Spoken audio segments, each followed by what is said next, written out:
there, this is Danielle Flanders for Papertrey Inc.'s Make It Monday, my very first Make It Monday video. Today I'm going to be showing you how to get a flocked effect on your cards by using the Papertrey Inc. cover plate dies and dimensional paste. I really love texture in my work, and I just think you can never have enough texture, especially when you have a monochromatic card like this.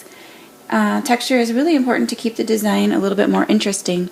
Even in home decor, when you have a monochromatic room, they add lots of texture. And you can see here that I created a flocked effect on the background. So let me show you how I did that. The first thing you want to do is find a cover plate you want to work with.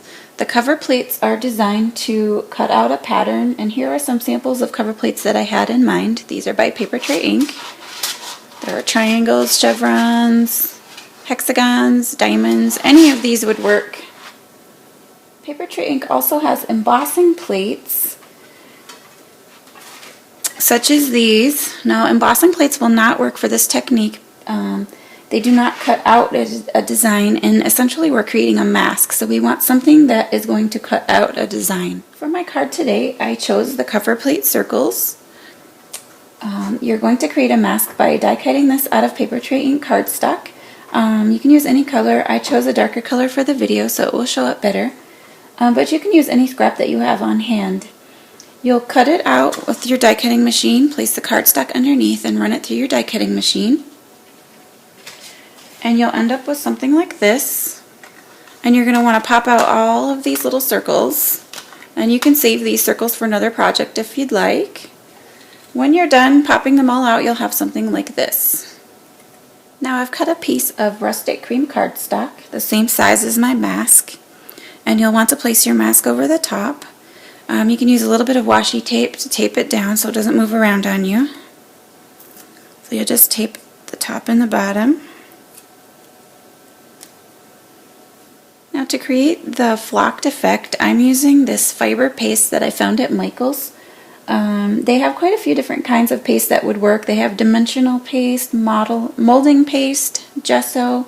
The gesso was a little bit thinner, so I just grabbed the fiber paste to try it. When I opened the lid, it looked a little bit thicker, and you can tell the consistency is very thick, and that's what you want. It also dries very fast, so take a little spoonful, put it on your plate. And then you'll need an old credit card. This is just a little gift card I had from Subway.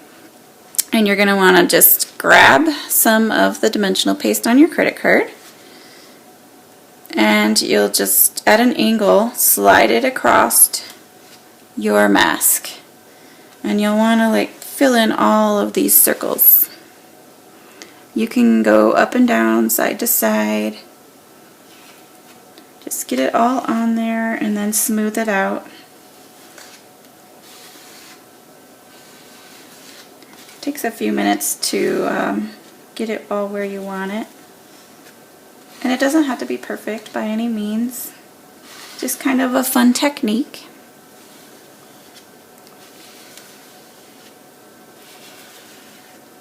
Okay, so smooth it out, and you can see I have a lot left over, so you can do tons of cards with just a little bit of paste.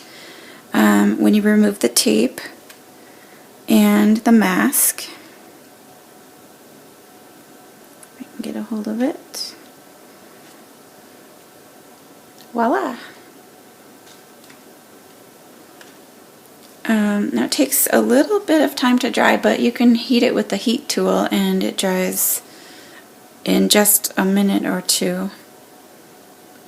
Be sure to clean off your work surface and your credit card because the stuff will dry within a few minutes, so you want to make sure that you can use it again.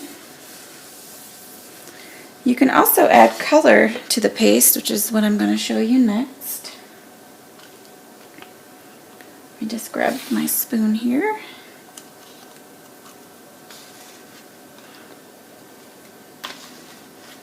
Just going to grab a new batch because this batch had a few pieces of paper in it.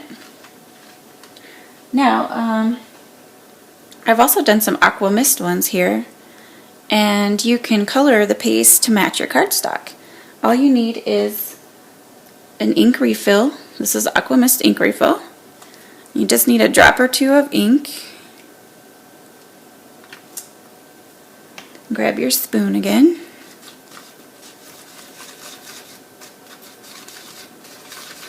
And mix it up really good until you don't have any white left.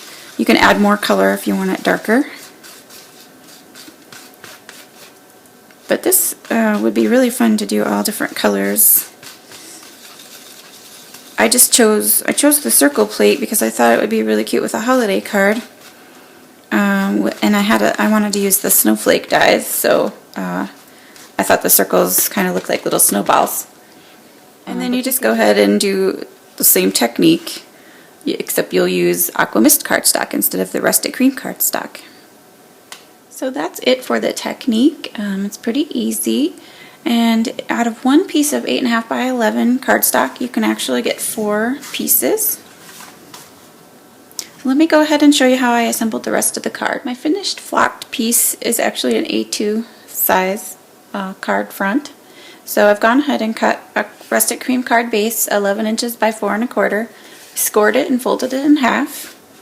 And I'm going to adhere this to fit right on the front.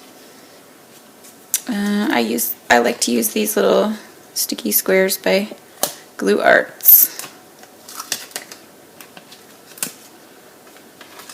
Sometimes it's easier if you just flip it over and stick them on like this.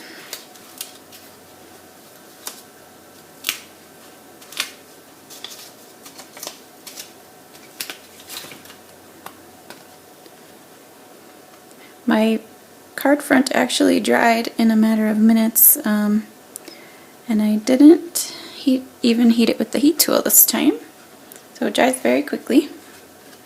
Now you'll want to cut a piece of Classic Craft 4 1/4 by 1 1/4. This is going to be at the top for your sentiment. And I'm using Basket of Blessings.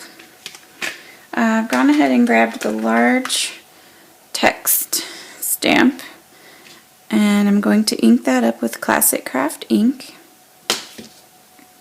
I try to work on a lined surface so I can get it nice and straight.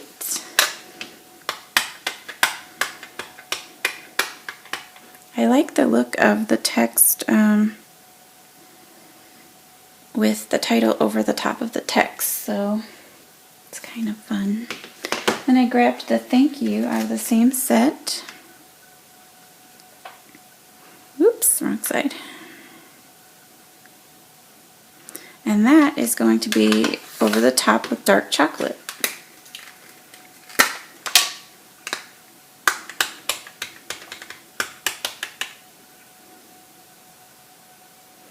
And it's real easy to get it lined up because you already have the words there.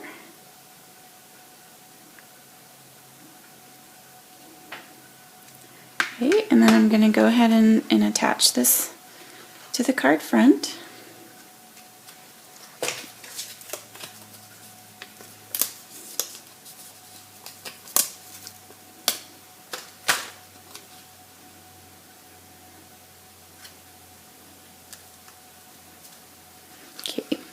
Now we just need to make the snowflake embellishment.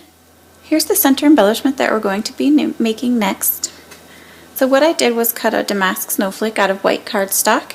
I've cut 2 lovely layers pieces from Classic Craft felt, and I'm just going to layer them over the top like this and adhere it to that. And then I've cut a buttoned up die from white cardstock, and I've added a little bit of Prisma glitter over the top just to make it a little sparkly and shiny. I don't know if you can see that. I'm going to take some twine and just thread the little centers here. Now my button is threaded, and we can go ahead and finish assembling the card. So I'm just going to add an adhesive dot to the back of the damask snowflake, and you can decide if you want it this way or if you want to turn it a little bit so more of the sentiment shows. I'm using Martha Stewart craft glue to adhere the felt. And just put a big glob.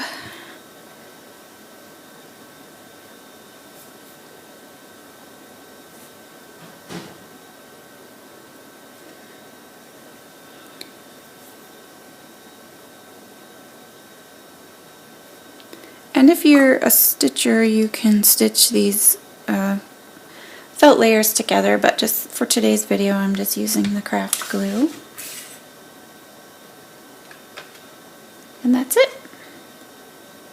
So here's the finished card set, and I just love how these turned out. The texture is just really nice.